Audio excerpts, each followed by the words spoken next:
வணக்கம் ஃப்ரெண்ட்ஸ். லட்சுமி அவர்கள் எழுதிய காஞ்சனையின் கனவு, அத்தியாயம் 41. காலையில் வந்த பத்திரிகையில் ஆழ்ந்து போயிருந்த புஷ்பநாதன் தன் மேஜை மீது தவசி பிள்ளை காப்பி பலகார தட்டை கொண்டு வந்து வைத்ததை கவனித்ததும் அம்மா எங்கே என்று கேட்டான். அம்மாவுக்கு தலைவலி, ஜுரம், படிக்கையிலிருந்து எழுந்திருக்கவே இல்லை. என்னைத்தான் உங்களுக்கு காப்பி எடுத்து போக சொன்னாங்க என்றான் தவசி பிள்ளை. அம்மாவுக்கு ஜுரம் என்றதும் பத்திரிகை கீழே வைத்து விட்டு புஷ்பநாதன் வேகமாக இறங்கி தாயார் படித்திருந்த பின்கட்டை அடைந்தான். அங்கே முனகி கொண்டு கிடந்த பொன்னமாலை கண்ட மகன், என்னம்மா உடம்புக்கே என்று பரிவுடன் வினவினான். உடம்பெல்லாம் கடுப்பு வலி, தலைவலி, ஜுரம். ஐயோ குளிருதே என்று அரற்றிய பொன்னம்மாள் போர்வியை இன்னும் இழுத்து போர்த்தி கொண்டாள். சொன்னால் கேட்டால் தானே, தள்ளாத உடம்புடன் எல்லா வேலையும் செய்தால் அப்படித்தான் என கடிந்து கொண்டான் மகன். என்னப்பா செய்யறதே, அவ இருந்தப்ப உன் வேலைகளை கவனித்து கொண்டிருந்தா, குழந்தையை மட்டும் நான் பார்த்துக்கிட்டேன். இப்போ நீ ஒரு குழந்தை, பேரன் ஒரு குழந்தையா? எனக்கு இந்த பாரம் தாங்கவில்லை. நான் சொன்னபடி செஞ்சாலாவது என்று தாயார் பிரலாபித்தாள். அவள் நின்றதும் புஷ்பநாதனின் மனக்கண்முன் காஞ்சனை வந்து நின்றாள். அன்று அவள் கையிலிருந்து தன் மகனை பலாத்காரமாக பிடுங்கி கொண்டு ஓடி வந்து 6 மாதங்கள் கனப்பொழுதில் ஓடிவிட்டன. காஞ்சனை உயிருடன் இருக்கிறாளோ இறந்து விட்டாலோ ஒரு தகவலும் ஆத்தூர் ஜமீன்தாருக்கு அன்று வரை தெரியாது. மனைவியிடமிருந்து மகனை ஆத்திரத்துடன் எடுத்து வந்த ஜமீன்தார் வீட்டை அடைந்ததும், அம்மா இந்தாங்க உங்க பேரன் என்று வெற்றி தொனித்த குரலில் கூறிய வண்ணம் குழந்தையை தன் தாயிடம் கொடுத்தான்.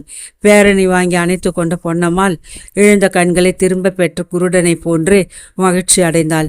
அது சரி, எங்கே அந்த ஸ்ரீதேவி என்று முடிவில் கேட்டாள். எவள் அம்மா என்று மகன் வியப்புடன் கேட்பதை கண்ட தாயார், அவள்தான் காஞ்சனை. அவளை கூப்பிடு, வைத்தை செலுத்தீர எனக்கு அவளை திட்ட வேணும் என்று பல்லை கடித்தாள். அவளை யார் இங்கே அழைத்து வந்தது? அங்கேயே குடிசையில் விட்டு வந்தேன். அவள் இனி இந்த வீட்டிற்குள் நுழைய யோக்கியதையற்றவள் என்று மகன் கோபத்துடன் கூறியதை கேட்ட மாத்தூர் ஜமீன்தாரினி, என்னப்பா அவளை தனியாக அங்கே எப்படி விட்டு வருவ? என்ன இருந்தாலும் நம்ம வீட்டு பெண்ணல்லவா? குழந்தைக்காகவது அவளை கூட்டி வர வேணாமாய்? உனக்கு இத்தனை ஆலோசனை கூட கிடையாதா என்று கேட்டார். வீட்டை விட்டு ஓடி போனவளை திரும்ப அழைத்து வரவில்லை என்று கூறுகிறாயே, அதுவும் வரமாட்டேன் என்று ராங்கியாக பேசும் திமிர் பிடித்தவளையா? உங்கள் மகன் அப்படி கேடு கெட்டு போய்விட்டான் என்று எண்ணமா என்று ஜமீன்தார் உருமினான். என்னவோ தம்பி, பெண் ஜாதியை நடுத்தெருவில் விட்டான்னு கெட்ட பேர் உனக்கு ஏற்படுமேன்னு சொன்னேன். அந்த பொண்ணு சுத்த பைத்தியக்காரி, கிராமாந்தர குட்டியானதால் துடுக்குத்தனம் அதிகம். அதனால்தான் சொல்லி கொள்ளாமல் வீட்டை விட்டு வெளியே நடந்துட்டான். என்ன செய்வது? என் பேச்சு கேட்காம அவளை கட்டிக்கிட்ட. இப்போ வேண்டாம்னு உதறி தள்ளிட முடியுமா? நாளைக்கு ஊரார் உறவு முறையார் நம்மளை என்னவெல்லாம் சொல்லி சிரிப்பாங்க. காஞ்சனியை உனக்கு பிடிச்சாலும் பிடிக்காட்டியும் எப்படியாவது கூட்டி வந்து இங்கே விட்டு விடு. அவள் பாட்டிலே இங்கே இருந்து விட்டு போகட்டும் என்று பிரசங்கம் செய்தாள் தாய். திரும்பி அழைத்து வந்தால் மட்டும் ஓடி போனவள் என்ற கெட்ட பெயர் அழிந்து விடுமோ என்று மகன் கேட்டான். புருஷங்கிட்ட பிடுங்கி கொண்டு பெண்கள் பிறந்த வீட்டுக்கோ இல்லாட்டி சொந்தக்காரங்க வீட்டுக்கோ போகிறது இல்லையா? அது போல காஞ்சனை பிடுங்கி கொண்டு போனதாக பின்னாடி கதை திரிஞ்சு போயிடும். என்னவோ அப்பா, அவளை நம்ம வீட்டு பொண்ணுன்னு கட்டின பிறகு நடுத்தெருவிலே விட்டா சாமி பொறுக்க மாட்டார் கூறிய பெரிய ஜமீன்தாரினி அதற்கு மேலே பேசாது உள்ளே சென்று விட்டாள். தாயாருக்கு காஞ்சனை மீது திடீரென்று ஏற்பட்ட கருணை புஷ்பநாதனுக்கு ஆச்சரியமாக இருந்தது. அவன் செய்தது சரியா? மனைவியை திக்கற்றவளாக தெருவில் விடுவது அவன் போன்ற பெரிய மனிதனுக்கு அடுக்குமா? ஆனால் காஞ்சனைக்கு தான் எத்தனை துணிச்சல்! மாத்தூர் பங்களாவுக்குள் காலை வைக்க மாட்டேன் என்று பிரஜை செய்தாலே என எண்ணியவாறு மனம் குழம்பிய ஜமீன்தார் அன்று சாயங்காலம் வெளியே உடுத்தி கொண்டு தாயாரிடம் வந்தான். அம்மா, அந்த சனியனை போய் அழைத்து வந்து விடுகிறேன். அப்புறம் அவளை வைத்து கொண்டு வாழ்வது உங்கள் பொறுப்பு என்று கூறிவிட்டு வெளியே கிளம்பினான். 6 மணி நேரத்திற்குள் பங்களாவை நோக்கி திரும்பி வந்த காரில் நின்று தனியே இறங்கி வந்த புஷ்பநாதனை கண்ட பொன்னம்மாள், அவள் எங்கே என அவளுடன் கேட்டாள். அவளை அங்கே காணவில்லையாம்மா, எங்கே போனாலும் தெரியாது என்று பெருமூச்சு விட்டான் மகன். மாத்தூர் ஜமீன்தாரணி காஞ்சனாவை வெறுத்தாள் என்றாலும் வீட்டிலும் தனது ஏவலுக்கு அடிபணிந்து நின்ற மருமகள் இல்லாத குறை அவளை மிகவும் பாதித்தது. மகனுடைய சௌகரியங்களை கவனிக்கவும், பேரனை போஷித்து வளர்க்கவும், வீட்டை சரியாக நிர்வகிக்கவும் அந்த வயதில் அவளால் முடியவில்லை. தள்ளாமை மிகுந்த சமயங்களில் அவளது உள்ளம் மருமகளை எண்ணி வருத்தம் அடைந்தது என்பது உண்மையே. யோசனையில் ஆழ்ந்து போய் சில நிமிஷங்கள் நின்று கொண்டிருந்த புஷ்பநாதனை பார்த்த பொன்னம்மாள், என்னப்பா தம்பி, நான் சொன்னது காதிலை பட்டுதா? எனக்கு தள்ளாத வயசு. ஒரு ஜுரம் தலைவலியை கூட என் சரீரம் இனி தாங்காதுன்னு எனக்கு தோணி போச்சு. அவள் துளைந்து போய் தான் 6 மாதத்துக்கு மேலே ஆகுது. அந்த பிள்ளையோட முகத்தை பார்த்தா தாயில்லா குழந்தை போல இருந்தது. எனக்கு சகிக்கலை தம்பி. வேற ஏதாச்சும் நல்லதா பார்த்து ஒரு பொண்ணை கட்டி கொண்டாலாவது என்று கூறி முடிப்பதற்குள் புஷ்பநாதன், சரி, எனக்கு இப்போ இருக்கிற தொந்தரவிலே அது ஒன்று தான் பாக்கி என்று எரிந்து விழுந்தான். திரும்ப மாடி அறையை அடைந்த அவன் மேஜை மீது ஆறி போய் கிடந்த காஃபியை எடுத்து வெறுப்புடன் பருகினான். எனவோ நினைத்து கொண்டவன் போல் மேஜை மீது இருந்த குத்துச்சாவியை எடுத்து மாதக்கணக்காக பூட்டி கிடந்த காஞ்சனையின் பீரோவை திறந்தான். தட்டுகளில் மடித்து வைக்கப்பட்டிருந்த அவளுடைய புடைவைகள் வைத்த நிலை கலையாது இருந்தன. மேல் தட்டில் தனியாக வைத்திருந்த ஒரு புடவை அவன் கண்களுக்கு தென்படவே அதை கையில் எடுத்து பார்த்தான். புஷ்பநாதன் இருதயத்தை யாரோ இறுக பிடித்து கசக்குவதை போன்ற உணர்ச்சி ஏற்பட்டது. தாமரை வர்ணம் கொண்ட அந்த புடவை மீது அவளுக்கு என்னவோ அத்தனை ஆசை. மணந்த புதிதில் நில ஒளியில் அவளுடன் வெளியே போக கிளம்பிய பொழுதெல்லாம் அவள் அந்த தாமரை வர்ண புடவையைத்தான் உடுத்தி கொள்வாள். உனக்கு இதை தவிர வேற ஒன்றும் கிடையாதா என்று அவன் விளையாட்டாக கேட்டான். எனக்கு இந்த நிறம் மிகவும் பிடித்திருக்கிறது என்று வெட்கத்துடன் பதில் அளிப்பாள். அப்பொழுது அந்த பேதை பெண் காஞ்சனையின் அழகிய முகம், வெண்ணிலவின் தன்மை ஒளி, அந்த இன்பமான நாட்கள் யாவும் புஷ்பநாதன் மனக்கண் முன் ஒன்றன் பின் ஒன்றாக வந்து அவனை சஞ்சலத்திற்குள்ளாக்கின. துக்கத்தில் தத்தளித்த அவன் பெருமூச்சுடன் பீரோவின் கதவை சாத்திவிட்டு நாட்காலியில் வந்து உட்கார்ந்து கொண்டான். காஞ்சனியின் ஞாபகம் எழுப்பிய உணர்ச்சிகளை மறக்கும் நிமித்தம் பத்திரிகையை எடுத்து படிக்கல் உற்றான். அம்மா கொடுக்கணும்னு பால் சாப்பிட பிடிவாதம் பண்ணது குழந்தை என்று கூறிய வண்ணம் வீறிட்டு அலறி கொண்டிருந்த மாத்தூர் சின்ன ஜமீன்தாரை தூக்கி கொண்டு வந்தான் தவிசு பிள்ளை. அவனை கீழிறக்கி விட்டதும் அம்மா அம்மா என்று ஓலமிட்டு அலறிக்கொண்டு அங்கும் இங்கும் ஓடிய தன் மகனை கண்ட புஷ்பநாதன் இடத்தை விட்டு எழுந்திருந்து, என்னடா தொந்தரவு செய்கிற? பால் சாப்பிட கேடன என்று எறிந்து கொண்டே கையை ஓங்கினான். தந்தையின் கோப குரலை கேட்டு பயந்து போன குழந்தை அழுகையை நிறுத்திவிட்டு திகைப்புடன் தனது 2 பெரியுழிகளாலும் பறக்க அவனை பார்த்து விழித்தான். அதில் காஞ்சனையின் சாயலை கண்ட ஜமீன்தாரின் மனம் துணுக்குற்றது. ஓங்கிய கையை தாழ்த்தி கொண்டு மகனை எடுத்து வாரி அணைத்து கொண்டான். அங்கவஸ்திரத்தால் மகனின் கண்ணீரை துடைத்துவிட்டு, என்னடாப்பா கண்ணு, அழாத இருந்தா உனக்கு நான் நாய்க்குட்டி பொம்மை எல்லாம் வாங்கி தருவேன் என்று கொஞ்சினான். மகனை தூக்கி கொண்டு வந்த புஷ்பநாதனை பார்த்து, தாயார், தம்பி, குழந்தை, நான் சாதம் ஊட்டாவிட்டால் சாப்பிடாது, என்னப்பா பண்ணுவேன்? தவிசி பிள்ளையை ஆட்டி வைக்கிறான் உன் மகன் என சலித்து கொண்டாள். ஜுரத்துடன் கஷ்டப்பட்டு கொண்டு அவள் படுக்கையை நின்று எழுந்திருக்க முயல்வதை கண்ணுற்ற ஜமீன்தார், என்னத்துக்காக நீங்கள் கஷ்டப்படணும்? இவனை பார்த்து கொள்ள நான் ஏற்பாடு பண்ணுகிறேன் என்று வெளியில் சென்றான். நிலா ஓடிவா, அதை பார் என பராக்கு காட்டிக்கொண்டு வெள்ளி கிண்ணத்தில் வைத்திருந்த பால் சாதத்தை தன் கையால் புஷ்பநாதன் மகனுக்கு ஊட்டி கொண்டிருந்தாள் பானுமதி. அந்த காட்சியை கண்ட மரகதாமாளுக்கு ஆத்திரம் பற்றி கொண்டு வந்தது. இந்த சனியனை வேற கட்டி கொண்டு அழ ஆரம்பிச்சிட்டியா? எவ்வளோ பெத்து விட்டு போன குழந்தையை எவ்வளோ எடுத்து வச்சு கொஞ்சத்தை பாரு என்று கடுகடுத்தாள். பாவம், அத்தான் என்ன பண்ணுவார்? அம்மாவுக்கு உடம்பு காய்ச்சலாம், வீட்டில் குழந்தையை கவனிக்க ஒருத்தரமில்லை. மகனை கொண்டு வந்து விட்டு போனார். அத்தான் மகன் என் மகனைப் போலத்தானே, போமா உள்ளே என்று பதிலளித்த பானுமதி குழந்தையின் வாயில் சாதத்தை ஊட்டி கொண்டே, ஏண்டா மகன், அப்பா எங்கே சொல்லு என்று கொஞ்சி கொண்டிருந்தாள். அது சமயம் உள்ளே வந்த மாத்தூர் ஜமீன்தாரை கண்ட பானுமதி திடுக்கிட்டு, என்னத்தான் சீக்கிரமாக வந்து விட்டீர்களே என்று கேட்டாள். பானு, என்னை சனீஸ்வரன் பிடித்து கொண்டுவிட்டான் போலிருக்கிறது என சலிப்புடன் சொன்ன ஜமீன்தார் அப்படியே அங்கிருந்த சோஃபாவில் சாய்ந்து விட்டான். என்னத்தான், ஏன் என்று கவலையுடன் கேட்ட பானுமதி குழந்தை மோகனை எடுத்து இடுப்பில் வைத்துக்கொண்டு அருகில் வந்து நின்றாள். நேற்று என் தொழிற்சாலை மேனேஜர் ஒரு கூலியாளை கன்னத்தில் அறைந்து விட்டான்.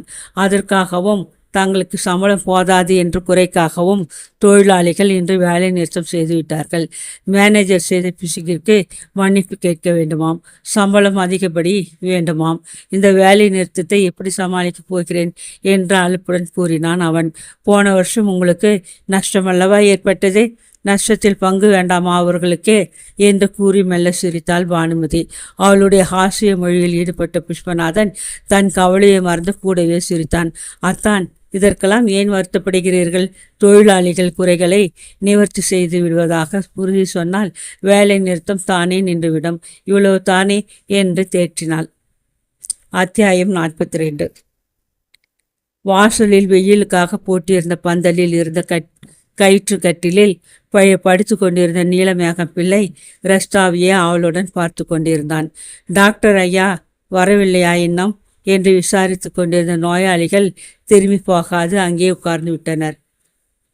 12 மைல்கள் மணற்பாதையில் மாட்டு வண்டியில் ஒரு கேஸ் நிமித்தம் போயிருக்கும் சபேசன் பாவம், திரும்பி வந்தால் களைப்புடன் இருப்பானே என்று இரக்கம் கொண்ட கிழவன், டாக்டர் வர நேரமாகும், எல்லோரும் நாளைக்கு காலையில் வாங்க போங்க என நோயாளிகளை போகும்படி சொல்லி பார்த்தான். ஆனால் அவர்கள் அசைந்தால்தானே. சூரியன் அஸ்தமித்து இருட்டும் சமயத்திற்கு பக்கத்தூரிலிருந்து திரும்பி வந்த சவேசன் மாட்டு வண்டியிலிருந்து இறங்கினான். வந்த களைப்பு தீருவதற்கு சிறிது நேரம் உட்காரக்கூட விடாது காத்திருந்த நோயாளிகள் டாக்டரை கண்டதும் பல்லை இழித்து கொண்டு வரவேற்றனர். வியர்வியில் நனைந்திருந்த ஆடைகளை கயிற்று வேறு கொண்டு வந்த சவேசன் புன்னகை முகத்துடன் நோயாளிகளை பரிசோதித்து வேண்டிய மருந்துகளை கொடுத்து அனுப்புவதற்குள் இரவு சாப்பிடும் நேரமாகிவிட்டது.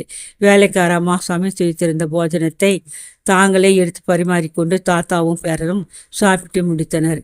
கயிற்று கட்டிலில் வந்து சோர்வுடன் படுத்து கொண்ட பேரனை பார்த்த கிழவனுக்கு வருத்தமாக இருந்தது. வறுமையையும் மற்ற கஷ்டங்களையும் பாராது சபேசனை படிக்க வைத்தது எதற்கே?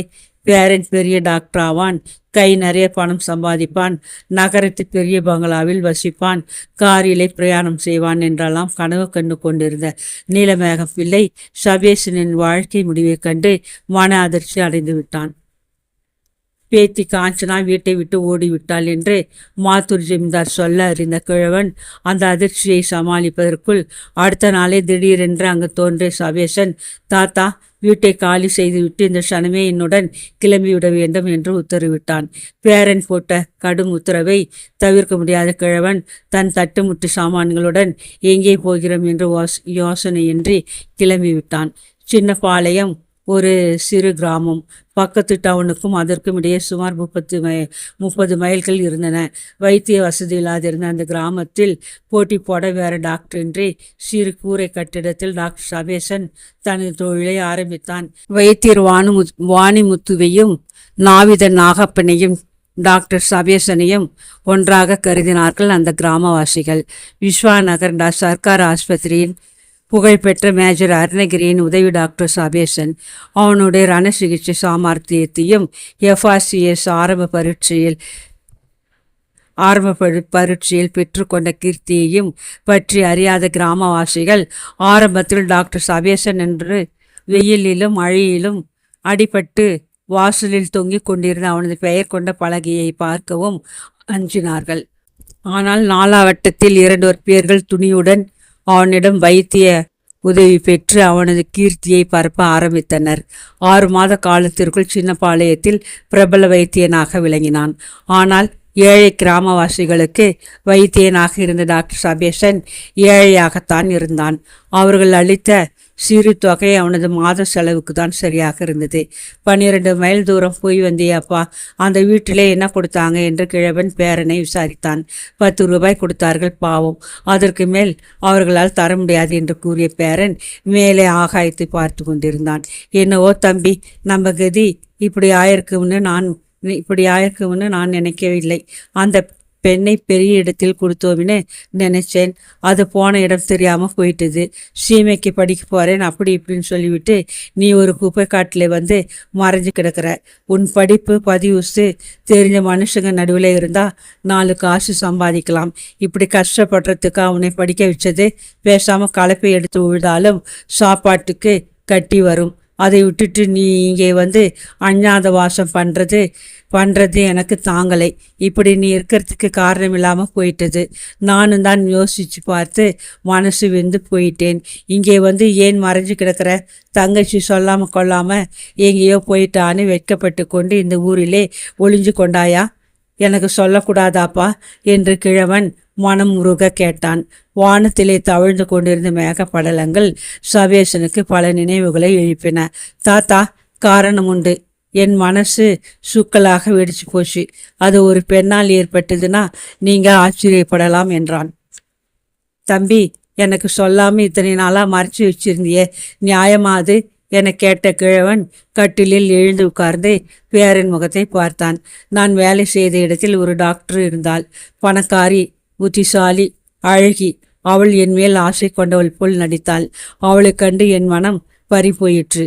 அவளை மணந்து கொள்ள வேண்டும் என்ற ஆசையில்தான் நான் சீமைக்கு மேல் பட்டமாக ஏற்பாடுகள் செய்ய ஆரம்பித்தேன். காஞ்சனிக்கு கூட அவளை பற்றி அடிக்கடி கடிதங்கள் எழுதினேன். சில நாட்கள் தங்குவதற்காக அவள் மாத்தூர் இல்லத்திற்கு போனாள். அங்கே ஜமீன்தாருடன் அவள் தனது காதல் நாடகத்தை ஆரம்பித்து விட்டாள். அவளை கண்டு மயங்கிய புஷ்பநாதன் காஞ்சனியை கொடுமை செய்தான். தாங்க முடியாது என் தங்கை வீட்டை விட்டு ஓடிவிட்டாள். பாவம். ஜமீன்தாருடன் அவள் சரசமாக இருந்த வரலாற்றை காஞ்சனை எனக்கு கடிதம் எழுதியிருந்தாள். அதை படித்த எனக்கு வாழ்க்கையை அஸ்தமித்து போய்விட்டது. எத்தனை அன்பு கொண்டவள் போல் வேஷம் போட்ட அவள் என் மனத்தையும் என் தங்கையின் மனத்தையும் உடைத்து விட்டாள். எனக்கு உலக ஆசைகள் யாவும் அத்துடன் அற்று போய்விட்டன. எங்கிருந்தால் என்ன என்ற அலட்சியத்தால் தான் இந்த ஊரில் வந்து மறைந்து கொண்டேன் என்று துக்கத்துடன் பேசிய பேரன் பேச்சை மேலே தொடர முடியாது நிறுத்தி கொண்டான். கதையை கேட்டுக்கொண்டே வந்த கிழவனின் மனம் சவேசனுக்காக இறுக்கமடைந்தது. தம்பி, பெரிய எடுத்து பெண், படித்தவள், புத்திசாலி, பிசுகான காரியம் செய்யுமா? ஆண் பிள்ளை. நீ வீண் சந்தேகத்தினாலே அவளை கோச்சு கொண்டு வந்து விட்டாயோ என்னவோ? சிறு பிள்ளைத்தனமா ஆராய்ந்து பார்க்காது எதையும் செஞ்சிடலாமா? அந்த பொண்ணு நல்ல பொண்ணாயிருந்தா அது மனசு எத்தனை கஷ்டப்பட்டிருக்கும் என்று விவாதித்தான். கண்களில் கண்ணீர் வழிய சீதா கடைசி நாளின் போது தன்னுடன் வாதாடிய காட்சி சபேசனுக்கு திரையில் தோன்றிய படத்தை போன்ற ஞாபகத்திற்கு வந்தது. அன்பு கனியும் கண்களால் அவனை ஆர்வத்துடன் பார்ப்பாளே சீதா. அத்தனையும் வேஷமா? கொஞ்சம் அன்பு மொழிகள் யாவும் பொய்யா? அவனது படிப்பிலும் வைத்திய கலை வளர்ச்சியிலும் அவள் காட்டிய சிரத்தை யாவும் நாடகமா? இருக்க முடியாது. இல்லை, சீதா குற்றமற்றவள். அப்படியானால் காஞ்சனை பொய் சொல்வாளா? பல எண்ணி துக்கமடைந்த சபேசன், தாத்தா, அவளை பற்றிய பேச்சை விட்டு தள்ளுங்கள் என்று குமரினான். அதற்கு பின் தங்களுக்குள்ளேயே யோசனையில் ஆழ்ந்து போன பேரனும் கிழவனும் தூக்கமின்றி படுக்கையில் வெகு நேரம் புரண்டு கொண்டிருந்தனர். விடியற்காலையில் சற்று கண்ணயர்ந்த சபேசன் தன்னை யாரோ அழைப்பதை கேட்டு விழித்து கொண்டான். அவசரம், பக்கத்தூருக்கு வந்துட்டு போகணும் என்று ஒரு நோயாளியை பார்க்க சபேசனை அழைத்து போக வந்திருந்தனர் சில கிராமவாசிகள். மருந்து பெட்டியுடன் கிளம்பிய பேரனை பார்த்து கிழவன், என்ன தம்பி, ராத்திரி பூராவும் தூங்கலை? நேற்று வண்டியிலே போன சிரமம் வேற, விடிஞ்ச பிறகு போனா பத்தாதா என்று சலித்து கொண்டான். பாவம், ஒரு உயிர் கஷ்டப்படுகையில் போய் பார்க்க வேண்டாமா தாத்தா? பின் நாங்கள் எதற்காக படித்தோம் என்று சிரித்து கொண்டே கூறியவன் அவர்களுடன் வெளியேறினான்.